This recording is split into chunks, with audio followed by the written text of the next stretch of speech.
Hey now, you may not believe this, but today we are finally talking about perhaps my favorite of all wrestling games. We are taking a nostalgic trip back to the crown jewel of the SVR series with SmackDown vs. Raw 2006. As you've seen on this channel, I've played pretty much every wrestling game that there is, but there's something undeniably special about this installment that makes it a personal favorite in the series. Today we'll dive into what makes SmackDown vs. Raw 2006 stand out, covering the roster, graphics, of course the soundtrack, the great move animations, the backstage brawls, and all the things that made this game have a lasting impression on wrestling fans and gamers alike. I think we know where he's going with this, Cole. Here it comes.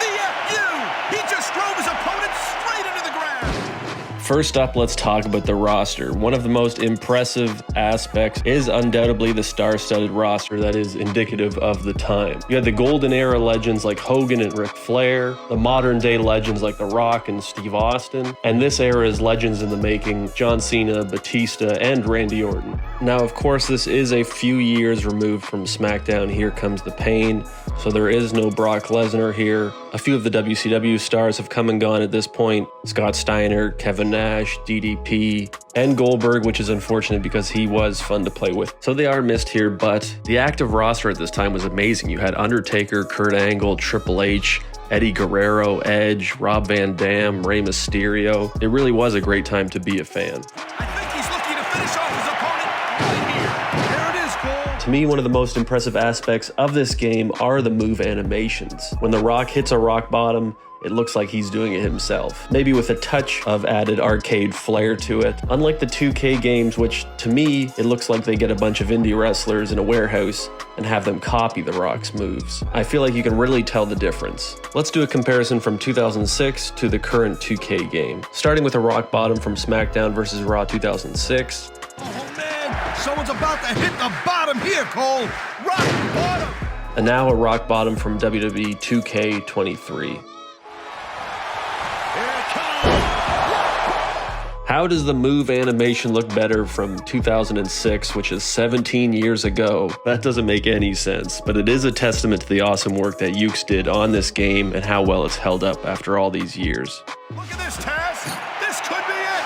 Good night, Irene. Now let's talk about graphics and character models. Considering the hardware limitations at the time, SmackDown vs. Raw 2006, I dare say it looks better than WWE games look 10 years later. It's the small details that make this game look phenomenal, from the unique designs of each character, the perfectly replicated venues, and the way they nailed all the wrestlers' costume designs from that time. I found they did great work with the championship belts too, and if you go back and you see Batista with the big gold belt, you can't tell me that doesn't look fantastic. Atomic leg drop. That is still one of the biggest moves in sports entertainment. The new additions on game modes and match types here are the title match mode, which I played a lot. If one of my friends won the heavyweight title, that friend had to lose it himself or the belt just stayed on him forever. I had one friend who picked Triple H all the time. I think he had a longer title reign than Roman Reigns does right now. You had the backstage brawls, which were a lot of fun, and they actually put a ton of work into all the interactive animations in the backstage environments. My favorite being in the parking lot brawl, when you could just straight up annihilate a man with a car. The Buried Alive match was a fun addition. When I play wrestling video games, I'm going for things like the Elimination Chamber, Hell in the Cell, Buried Alive, TLC. These are the kind of the match modes that I like the best. And I thought they did a good job with the Buried Alive match here, especially with the inclusion of finishers into the casket. But both superstars knew the risks going in.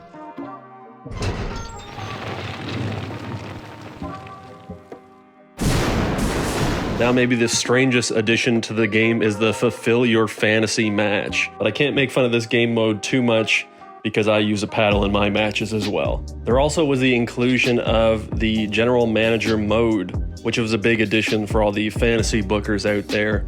Of course, season mode continues here, which I think they did a great job on, especially the voice acting in this game. To be able to get Hulk Hogan, Mick Foley, Stone Cold, the legends, get them to put their voices in the game. That's no small feat. Thanks for believing in me, dog.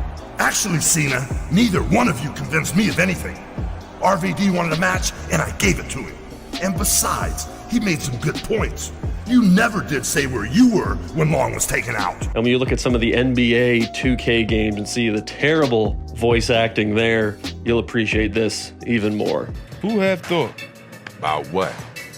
that a young buck like you could actually do the right thing and avoid getting his sorry I had a butt kicked teammate out the hold me game? back. He told me to chill. Now, one thing that I love that I never got to play, on the PSP, they had their own mini games that are not featured on the PS2 version that I had. You could actually play WWE Texas Hold'em. I'll add in some clips of that here. I'm just learning about this myself, and I'm dying to play it. I have a buddy who plays professional poker, and if I can get an emulator to play PSP games on my computer, I'll make a video about that soon. He isn't fooling around here, JR. Not with that pedigree, he isn't. God, what a real. Now let's talk about the soundtrack, because it is hot fire here. The funny thing about picking up this game and playing it for me after a couple years was I didn't remember any of the song titles or the bands that made the songs, but I pretty much knew all of the words. That shows how much I was playing this game. Artists like Bumpy Knuckles, Static X, Ron J. I remember the song Unretrofied by the Dillinger Escape Plan was a favorite from this game. What a finishing move. I get chills every time I see it. In closing, I'll say SmackDown vs. Raw 2006 certainly is my favorite in the series, and it might be scandalous to say, but I actually think this might be my favorite WWE game. At the very least, it's the one that I played the absolute most. And I'm sorry to say that to all the No Mercy and Here Comes the Pain fans. So if you agree or disagree with me, let me know what your favorite WWE game was. But at the end of the day, give it up to Ukes and THQ for making many great games over the years. If you made it this far in the video, thank you for watching. We're gonna take this video home and end things off with a commercial for SmackDown vs. Raw 2006. And as you'll see, this thing is badass. I'm still waiting for video games to look this good. Rated T for teen.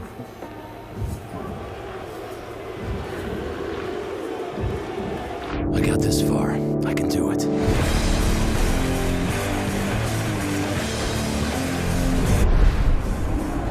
I don't know if he's brave or just plain stupid. Take it easy. It's now or never.